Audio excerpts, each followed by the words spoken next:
What's good, YouTube? In this video, we'll be taking a look at if you should buy the M1 iPad Pro in 2022. If you like this kind of content or find this kind of content helpful, leave a message down below. Don't forget to subscribe, and thanks for watching.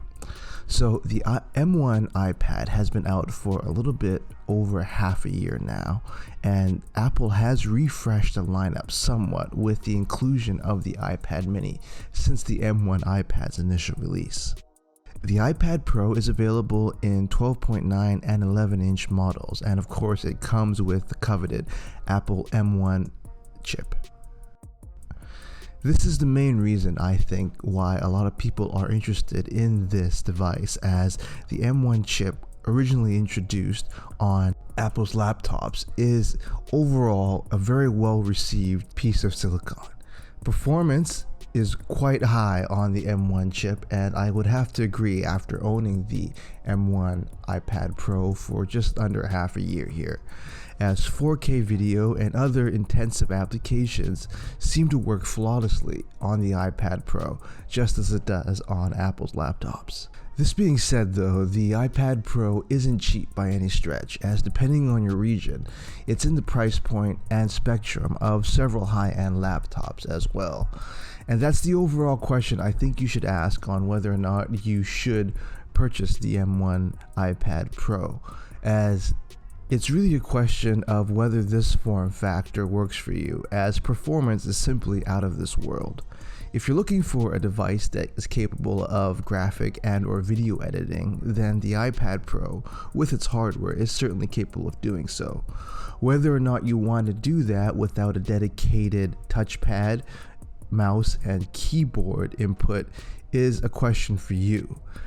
Of course, the iPad Pro is compatible with Bluetooth devices, and you can easily pair a keyboard mouse to the M1 iPad Pro.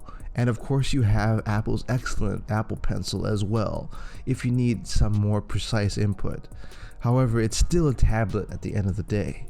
And for the price, you can pick up one of Apple's excellent laptops, which have a dedicated keyboard and excellent trackpad for you to use. For myself, I can edit video on the iPad Pro, and it's actually quite comfortable to do so if you have a keyboard and mouse attached to it. Performance is just up there, as there's no lags when scrolling between 4K video. And on top of this, the iPad Pro has one of the nicest screens I've ever laid my eyes on. The 12.9 inch of course has the XDR screen, which Apple claims with its liquid retina display is the nicest display it's ever placed on a tablet. It has an incredibly bright 1000 nits of full screen brightness and up to 1600 nits of peak brightness and a 1,000,000:1 contrast ratio.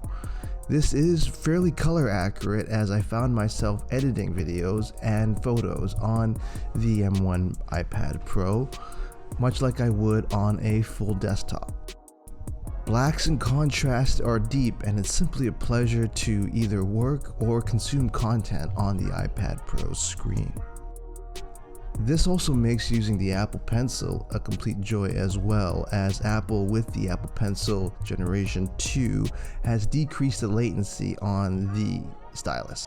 This combined with some pretty beefy software updates that allows things like handwritten to text and other features that make note-taking and other stylus input on the iPad better than ever, make the iPad Pro a pretty compelling option, and really bridges the gap between having this as a tablet and or a laptop. And it's these combination of industry pushing features that make the question of tablet versus laptop a really hard one this year, as the iPad Pro is really blurring the lines between the two devices. I'm beginning to be able to do everything I can do on the laptop as I can on an iPad Pro. And while the iPad OS can't do everything that OS X can do, it certainly is huge steps in improvement over the initial releases of the tablet operating system. I'm excited to see what other refinements Apple has both to its software and upcoming hardware after this excellent addition to the iPad lineup, as there's no doubt further enhancements that Apple is going to make just to make the choice between laptop and tablet even more difficult. So what do you think? Is the iPad Pro worth the price? Are there things that you can do on a full desktop or laptop that you simply can't do on a device like the iPad Pro? Leave a message down below. Don't forget to subscribe, and thanks for watching.